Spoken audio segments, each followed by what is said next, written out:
हुजूर सैयद आलम सल्लल्लाहु अलैहि वसल्लम बैठे थे तो हुजूर ने फरमाया शराब ये नशा ये बुराइयों की माँ है। और फिर हुजूर ने एक मिसाल बयान फरमाई। नबी रहमत अलैहिस्सलाम ने फरमाया बनी इसराइल का एक वाकया है। एक खूबसूरत जवान था, एक औरत का दिल आ गया उस पर। ये याद रख लें, हम लड़कों को मना करते रहते हैं लेकिन हमें घर की बच्चियों पर भी तवज्जो देनी होगी, हमें उनके खून पर भी निगरानी करनी होगी। औरत का दिल आ गया तो नबी पाक अलैहिस्सलातु सलाम फरमाते उसने कोई बहाना लगाया, किसी को कहा कि उस नौजवान को बुला के लाओ, उसको कहो कि हमने कोई गवाही लेनी है तुझसे। वो नौजवान आया, एक कमरे में दाखिल हुआ तो अगले कमरे में ले गए, वहां दाखिल हुआ तो उससे अगले कमरे में ले गई, वो दाखिल हुआ तो इसी तरह 7 मुकफ्फल कमरों में ले गई। मेरे करीम रसूल मेरे महबूब पाक अलैहिस्सलाम फरमाते सहाबा को समझा रहे हैं मीठे लबो लहजे में, फरमाते जब सबसे पिछले कमरे में ले गई तो एक लड़का बंधा हुआ था वहां रस्सियों से, शराब का प्याला पड़ा हुआ था। और बीबी कहने लगी कोई गवाही शवाही नहीं लेनी, तुझे इसलिए बुलाया है कि तेरे ऊपर दिल आ गया है, अब मेरे साथ मुंह काला कर।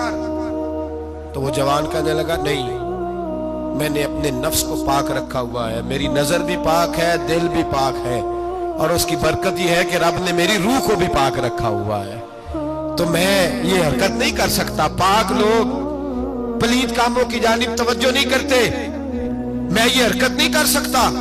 कहने लगी चल फिर इसको कत्ल कर, इसको मैंने बांधा हुआ।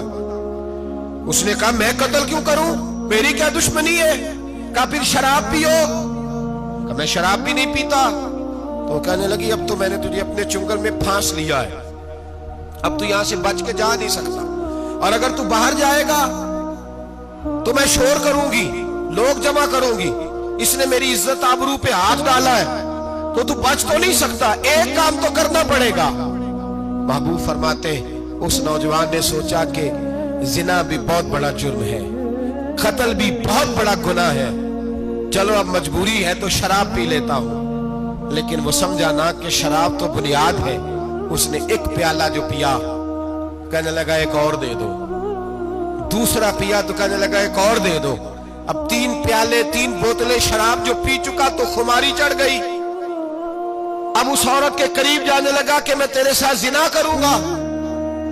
उसने कहा जब तक मैं करीब नहीं आने दूंगी जब तक तू इसे कत्ल न करे। उसने उसे कत्ल भी किया, जिना भी किया। तो महबूब फरमाने लगे ये कत्ल और जिना जो हुआ है तो ये शराब की वजह से हुआ है। गोया शराब वो जुर्म है जो कत्ल भी कराएगी, जो जिना भी कराएगी। और अगर आप नशई को देखें, अगर आप शराबी को देखें तो क्या वो डकैतियां नहीं करता फिरता, वो चोरियां नहीं करता, वो अपनी ही माँ का जेवर नहीं बेच आता, वो अपनी ही बहन का पड़ा हुआ जहेज नहीं बेच आता, वो अपने ही घर में डाके नहीं डालता, वो अल्लाह के घर मस्जिद में आकर के चोरी नहीं करता। वो सिर्फ इसलिए करता है कि ये नशा, ये शराब, ये माँ है गुनाहों की, ये जड़ है। मिल्लत के लोगों याद रखो, इस उम्मत, इस पाकिस्तान के साथ जहां बहुत सारे जुल्म हुए, वहां बड़ा जुल्म ये है कि बहुत बड़ा तबका जवानों का नशे का आदी है। वो नशा इन्हें इश्क मजाजी और औरतों के इश्क की जानिब ला रहा है। वो नशा चोरियां करा रहा है, कत्ल करा रहा है, डकैतियां करा रहा है।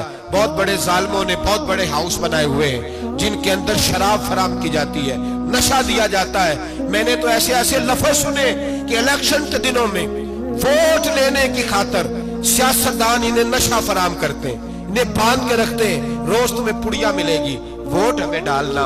इतना जुल्म, इतनी ज्यादती, इतना जबर, एक इंसान के साथ खेलना। लौट आओ, पकड़ो इनका दामन, अपने घरों को बचाओ, अपने दोस्तों को बचाओ। जागो जागो उम्मत के लोगों, जागो। मेरे नबी पाक सल्लल्लाहु अलैहि वसल्लम के कलमा गो लोगों को बचाओ। इन पर अगर सख्ती करनी पड़ती है तो करो, प्यार करना पड़ता है तो करो, मेहनत करो, जद्दोजहद करो।